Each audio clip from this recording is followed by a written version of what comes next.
గీతతో కోట్ల మందికి దారి చూపించిన అతనికన్నా గురువెవరు? రక్షణ కోసం సముద్రం మధ్యలో ద్వారకా నగరాన్ని కట్టిన అతనికన్నా గొప్ప ఆర్కిటెక్ట్ ఎవరు? చూపుతోనే మనసులోని మాట చెప్పే అతనికన్నా గొప్ప సైకాలజిస్ట్ ఎవరు? వేణుగానంతోనే గోవుల్ని గోపికల్ని కట్టిపడేసే అతన్ని మించిన మ్యూజిషియన్ ఎవరు? నిత్యారోగ్యంతో ఉండే సూచనలు చెప్పిన అతనికి మించిన డాక్టర్ ఎవరు?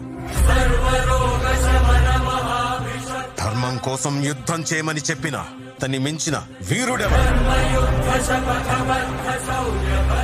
అన్కంట్రోలబుల్ ఆర్పిఎం తో తిరిగే సుదర్శన చక్రాన్ని కంట్రోల్ చేసే అతనికి మించిన కైనెటిక్ ఇంజనీర్ ఎవరు?